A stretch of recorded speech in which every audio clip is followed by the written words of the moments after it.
Sit down.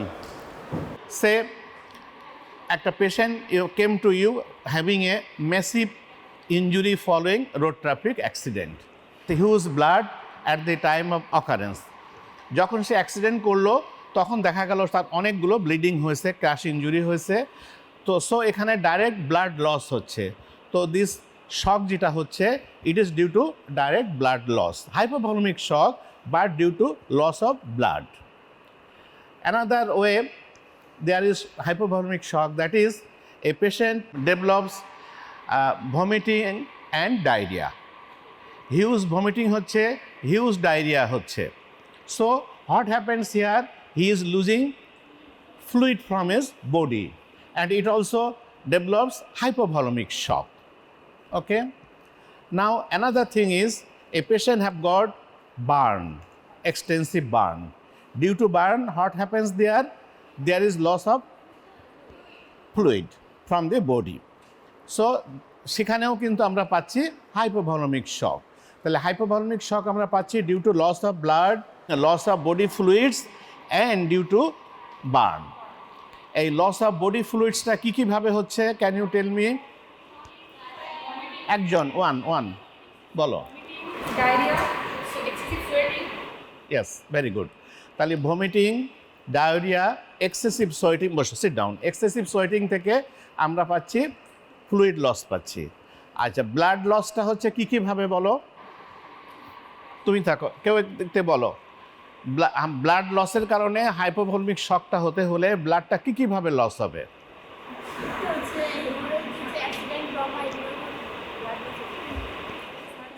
Sit down.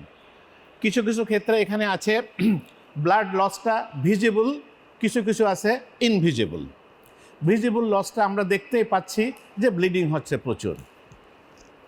Invisible loss কি কি আছে কেউ বলতে পারো? বলো। Yes, Melina. হ্যাঁ, বসো। নো, এখানে হচ্ছে কি দেখো, সে ruptured ectopic pregnancy is a very common disease, common term. Ruptured ectopic হলে huge amount of blood become accumulated in your peritoneal cavity and it may can produce shock, যেটা যে ব্লাডটা আমরা বাইরে দেখতে পাচ্ছি না। ঠিক আছে? Traumatic rupture of the liver or স্প্লিন, সেক্ষেত্রে কি হচ্ছে, এটা হাইলি ভাস্কুলার অর্গান, এখানে ট্রমা হয়েছে, হিউজ ব্লাড তোমার পেরিটোনিয়াল ক্যাভিটিতে জমা হয়েছে যেটা তুমি বাইরে দেখতে পাচ্ছ না। এগুলো হচ্ছে কনসিলড হেমোরেজ। হ্যাঁ, পেশেন্ট মে ডেভেলপ শক। ঠিক আছে? তাহলে এই যে due to blood loss shock develop করতে পারে either visible blood loss or concealed blood loss. ঠিক আছে? একটা পেশেন্ট তোমার কাছে এসেছে, তুমি তো দেখছো যে না এর গা হাত পা কোথাও কেটে কুটে যায়নি, কোনো অ্যাক্সিডেন্টের হিস্ট্রি নাই, তো সেখানে শক হচ্ছে কীভাবে? হাইপোভলিমিক শক হওয়ার তো চান্সই নাই, এরকম মনে হতে পারে। But you should to keep in mind that there may be chance of concealed haemorrhage which may produce shock also. ঠিক আছে?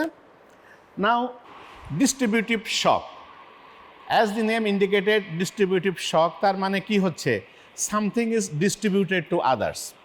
ওকে, among the things of distributive shock আমরা কতগুলো জিনিসকে, তিনটা জিনিসকে আমরা স্মরণ করি। One thing is neurogenic shock, another thing is anaphylactic shock and another one is septic shock. What is neurogenic শক? তাহলে in broad heading distributive shock আমরা তিনটা জিনিসকে স্মরণ রাখবো। One is neurogenic, very good. How the neurogenic shock develops? বলো। Yes,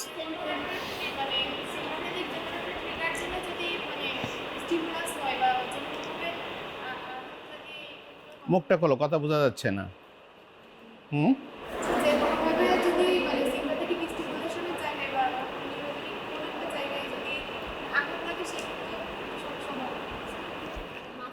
কেউ ভালো করে বলতে পারো? স্যার, নরমালি তো আমাদের যে ব্লাডটা হার্টে পেরিফেরিতে যায়, ওটা হচ্ছে মাসেল টোনের ইলাস্টিসিটি যেটা থাকে, এটা যদি হ্যাম্পার হয় তখন টোন কমে গেলে ব্লাড পেরিফেরি থেকে হার্টে যেতে পারবে না, তখন কার্ডিয়াক আউটপুট হবে, পেরিফেরাল কুলিং হবে, ওই সিম্প্যাথেটিক যে অ্যাক্টিভিটি ওটা মাসেল। Sit down. দেখো আমাদের শরীরে হার্ট ব্লাড পাম্প করছে and it reaches up to the distalest portion of our body, and from this distalest part of the body blood returns to our heart. এই return প্রসেসটা কিভাবে হয়? Due to muscle pump, one thing. Another thing, there is also important the tone of the vessels. যে vessel দিয়ে blood pass করছে ওর একটা tone থাকে, অ্যান্ড এই টোনটা অলসো এটাকে helps to return blood. Clear? এই টোন যেটা আছে ভাস্কুলার যে টোনটা, এটা মানে chiefly depends upon sympathetic tone, sympathetic nerves. Am I clear? যদি কোনো কারণে এই ভেসেলগুলো সিম্প্যাথেটিক ডিনার্ভেশন হয়ে যায়, দেন হোয়াট উইল হ্যাপেন? এই যে পেরিফেরাল ভেসেলগুলোতে যদি সিম্প্যাথেটিক ডিনার্ভেশনটা করে দেওয়া যায়, হোয়াট উইল হ্যাপেন? ওর যে ভেসেলের যে constricting power, that will be lost. Vessel become dilated. When they will be dilated, they will pool more blood. Clear? একটা টিউব যদি বড় হয়ে যায় তাহলে ওর ভিতরে বেশি ব্লাড জমা থাকবে, এবং ওর যদি পাম্পিং অ্যাকশনটা কমে যায় তো ব্লাডটাকে রিটার্ন করতে পারবে না। এটা আছে, this is the basic thing. তাহলে যদি there is a sympathetic denervation, তাহলে পেরিফেরাল ভেসেলগুলো they will become dilated, more blood will be pooled there, and less return, তাহলে that is preload of the heart.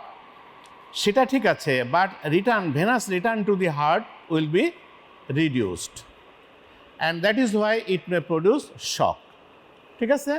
তাহলে এই যে neurogenic শকটা mainly depends upon the denervation of sympathetic supply. And one of the important example হচ্ছে যে spinal শক। Spinal শকটা কিভাবে হচ্ছে? যে যদি আমরা কোনো কারণে যদি আমাদের স্পাইনাল কর্ড ইনজুরি হয়ে যায়, তাহলে কি ঘটবে? What will happen? বলো। সিম্প্যাথেটিক ডিনার্ভেশন সাপ্লাইটা কমে যাবে, বন্ধ হয়ে যাবে। তাহলে কিন্তু আমাদের এই সেম শকটা আসবে, that is the neurogenic shock সৃষ্টি হবে। এখানে one thing I want to mention that in the most frequent time we perform surgery by the help of spinal anesthesia. We usually uses spinal anesthesia to perform surgeries in the lower portion of the body.